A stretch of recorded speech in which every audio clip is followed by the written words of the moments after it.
Hey guys, Bix Weir, Roota.com. Update on the crypto markets. Yes, they are going crazy. Crazy is good. I do like it when it goes up. I'm more fearful if it moves up fast than if it moves up slow. But in this situation, there is a global battle going on behind the scenes. Who really controls the price of cryptos is kind of up in the air. China is heavily involved. Uh, Chinese government, the Japanese government, all governments are heavily involved. They've been coordinating with each other on when the slams are going to happen. I think it's a little harder to manipulate the price of Bitcoin, especially because of what they had to do to pop the bubble. Chris Giancarlo gave us some clues as to what they did, introducing futures and options contracts on Bitcoin. That's kind of very low level type of manipulation. Obviously, they can set the price anywhere they want, but they're running into a problem now that people understand that they don't really own cryptos until it's in your own possession. And I think governments and countries around the world and people around the world are starting to get that realization that, oh my God, um, you're going to need assets in your own possession just to survive this transition out of the old system into the new. So yes, it's good to see crypto prices going up, but who really has full charge of it? I think it's the Asians, the Chinese, the miners, and the government are more relying on this, whereas the U.S. government's more trying to hang on to the power that it has held for over 100 years, the power of the U.S. dollar. Um, and they could do it. Yes, that's the concentration of Steve Mnuchin is about rigging the dollar, not necessarily Bitcoin and the cryptos, because it's not as big a player yet. On the other hand, the Chinese really do know that the future of money is in cryptocurrencies. Um, Obviously, we see things like Bitcoin Cash having huge jumps up. I do think Bitcoin Cash may overtake Bitcoin. And I know that there's some psychics who have said that, and nobody really believes it because right now Bitcoin Cash is $430 and Bitcoin is 9,500. I mean, that would be a crazy move, right? Maybe, maybe not. If you go back to who really controls Bitcoin Cash, it isn't. It's not Roger. Roger's just the spokesman and the advocate for returning Bitcoin to be a peer-to-peer type of currency as a means of exchange. The original Satoshi vision. But the people who really control it are these gigantic miners in China who are 100% controlled by the Chinese government. So they have a vested interest in I think they're going to put their money into Bitcoin Cash to make sure that it does well for the people of Asia. I do think Bitcoin Cash will be the number one means of exchange there. I think Litecoin will be the number one means of exchange throughout the Western world. But they'll be used in both areas. I mean, they're all global cryptocurrencies. But the question is, which one's going to go up higher and faster? Probably Bitcoin Cash, um, although Litecoin has a lot of things that no centralization type of thing. And when the U.S. government heavily gets involved with printing money to create mining farms, which I think will happen. I mean, that's basically what China's doing, is allowing these huge mining farms to take control of everything. And then, at any time they can nationalize it if they don't do what the government says. Within the U.S., I think the U.S. the Federal Reserve or the Treasury will absolutely get involved in mining cryptocurrencies to decrease the centralization. And I think they're going to I think there's things in place already for Litecoin that I've talked about for a long time as part of um, the Lightning Network. I think it's ready. It's just not. It hasn't been rolled out because they're waiting for that reason for Litecoin. The reason Litecoin was built was to be a means of exchange. We don't need it right now. We've got the old system still running, but when the old system stops running, that's when all this stuff will roll out. That's when the cliff high predictions of all these cryptos will go crazy. And I think a lot of the cryptos that he was suggesting were great for the future and have really been sold down. I think they'll surpass their all-time highs of last time if they're still in business. Like some aren't still in business. Some didn't fulfill what they said they were going to do. Some were taken down by the government. Some were attempted to take down by the government, such as Veritasium, although I don't think it was taken down. I think it will be used instead of the DTCC. So, yes, I do think Veritasium is going to be a huge player in the future. There's just too many inconsistencies on the settlement, so to speak, that Reggie had with the SEC. And the SEC clearly, when you line up those two settlements, the Block 1 settlement that happened in September, late September, and then the Veritasium settlement, it's night and day, completely night and day. Block 1 just got maybe a slap on the wrist, just a little bit. 0.006% of the ICO they had to pay as a fee, whereas Reggie had to pay over 50% and all these stipulations, and they froze 98 million of the Veritasium token. They didn't freeze any of the EOS token. And there are centralized EOS tokens at Block 1. They could have. But you line those two things up and it just doesn't make sense. Unless there's bigger plans for Veritasium in the future, which I think there are. But again, I've said it a million times, Veritasium is a lottery ticket. And just like buying a lottery ticket, you're either going to get zero. The chances are you're going to get zero, but there is the chance that you hit the jackpot, in my opinion. So looking at all the action, I still say take a look at Litecoin's volumes. $4.9 billion of trading volume in the last 24 hours, and there's only $4.6 billion worth of Litecoin that's ever been mined. But here's the funny thing, 40% of the Litecoin hasn't moved in over a year. So you're looking at 60% of the total float.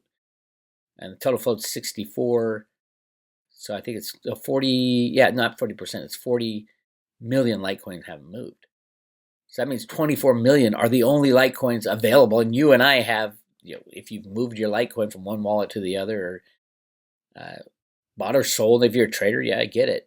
But the reality of 24, 1/3 of all the Litecoins, so it would be, it's like only 1.5 million, $1 billion worth of Litecoin are available to trade. And yet, at the same time, like 3 times that. Trades every 24 hours, and you times that by 364 days a year, and you got a monster number of rehypothecated assets. So yes, why is Litecoin going up so much? A few reasons. One, I think it's part of the solution that's going to be rolled out, but even bigger is they can't get your hands on the real thing. All the riggers can do is trade it back and forth. You can't get your hands on the physical Litecoin. Unless you're a tiny guy, they can't get it in numbers. And that was always the plan, is to use Litecoin in the future as a means of exchange. I think Charlie sold his Litecoin to those who are going to roll out this means of exchange, probably within the Federal Reserve System. We know the UN was at the Litecoin summit 2 years ago, and that's when Charlie had sold his Litecoin. I mean, what a humanitarian thing to do. Sell all of your baby just so that the coin would be successful in the future. That's the kind of coin that I would sign up for. There's so many that are not like that at all. When you look at a developer of a cryptocurrency and they say, oh yeah, our cryptocurrency is going to take over the world. It's like, okay, if you want that to happen, why aren't you divesting yourself of all of your cryptocurrencies so there's no centralization? You personally, if you're going to be an evangelist for your coin, give us a reason. Anybody who's trying to be a cryptocurrency, if it's centralized, it ain't going to work because there can't be centralization for various reasons. But I think Litecoin is poised to go 1-4 with Bitcoin.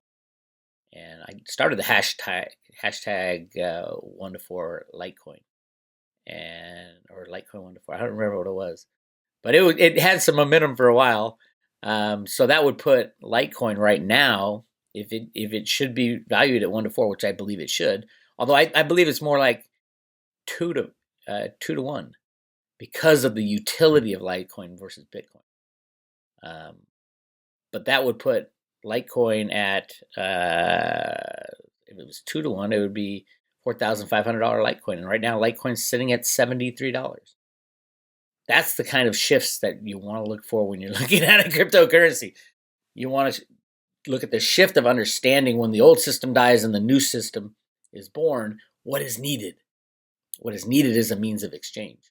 And Bitcoin core developers have made it very clear that they don't want to be a means of exchange. They want literally to be a store of value. And I think when Lightning Network really rolls out, Bitcoin core devs are going to stay away from it. Just it's another vector of attack. All they want to do is protect their billions. So, yeah, Litecoin's a call, in my opinion.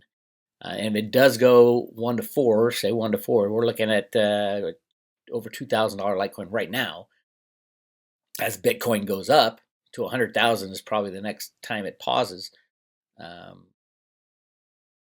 Yeah, $100,000 Bitcoin means $25,000 per Litecoin that you own. Now, I'm not saying it's not going to go down to $10 and with a click of a mouse and mass chaos isn't going to hit, because it will. And if you're nimble and you have it, if you're a brilliant trader and know what Steve Mnuchin or whoever's controlling it is going to do with his mouth on a given day, bravo to you. As for me, I'm a hodler, because I know the future is cryptocurrencies, and one of the best cryptocurrencies to use as a means of exchange instead of banks would be Litecoin. And I would say Bitcoin Cash as well for the Asia part of it. And Asia is absolutely protecting the cryptocurrency world better than the U.S. government is, I believe. U.S. is still kind of letting people flounder. The CFTC is a criminal organization designed to run cover for the current monetary system. So the CFTC will do everything in their power to cover and stop cryptocurrencies. I think that will change at some point, and it'll be the exact opposite. But we're not there yet. The CFTC still says they don't regulate any exchanges. Why? Because they want the ability to rig it, just as Christian Carlos said. And remember, in the 2017 crypto bubble, Christian Carlo and Trump and friends not only had to allow the derivative exchanges to flourish, but what they also did was went to the Mt. Gox trustee and basically had the Mt. Gox trustee sell a massive amount at the worst times ever, massive amount of Bitcoin to force the market down. So they couldn't do it just with fake cryptos and rehypothecated cryptos on the exchanges. They had to get some of the real thing, which they did at the Mt. Gox trustee.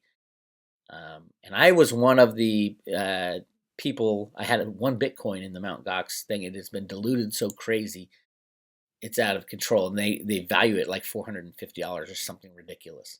So anybody that's in line to get their Bitcoin back, expect to get a little tiny check from whatever's left at the end of the day after the U.S. government and the riggers use the remaining cryptocurrencies that were in the custody of the Mt. Gox bankruptcy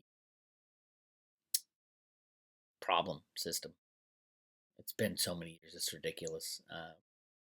But hey, it's a good sign that it shows that they do need some Bitcoin to make these big crashes. They can't just do it all with electronic clicks. So yeah, we are. I think we're firm into the next move up. Obviously, there's no mania because you walk around, nobody knows about it. In 2017, everybody was starting to talk about it. So we're far from the mania, especially with the little altcoins. And every coin at some point will be searching for its last all-time high, if it's still in business.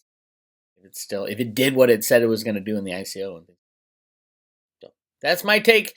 I do have, for you private road members, I put up a while ago a big chart on 35 different cryptos and how they would react in given situations. Situations like the bankers crash, the bankers don't crash, a smooth transition, Mad Max scenario. So if you're on the private road at Road to Roota, I put it right at the top, analysis of 35 cryptos and how they will perform in 5 potential economic scenarios. And it's not financial advice, all you crypto people. Now, it's a little dated. I think it was about a year ago. that I put it up. But the concept still goes, and the spreadsheet is up there for you guys to take a look at and measure it up to what you think is going to happen, and then what I think is going to happen to the coins, because it all depends on who wins the battle. Like XRP will do great if the banks stay in business, and XRP is doing great right now because the banks are staying in business. The moment the banks go out of business, XRP dies. So things like that I talk about on the private road. If you want to get on the private road, go to roadtoRoota.com, hit subscribe today, and you will get mailed to your front door one Very token and a silver Roota coin, the coolest coin ever. Anyway, check it out. Congratulations to all the crypto guys. I'm a hodler, so it doesn't matter if it goes up, down, or sideways. I'm waiting for the destruction of the old system. But anybody who wants to take profit, go for it. Take a little profit and go buy yourself an ice cream sundae. But I'm a hodler. I'm not going to buy my ice cream sundaes until after the old system fades away. I'll talk to you guys later.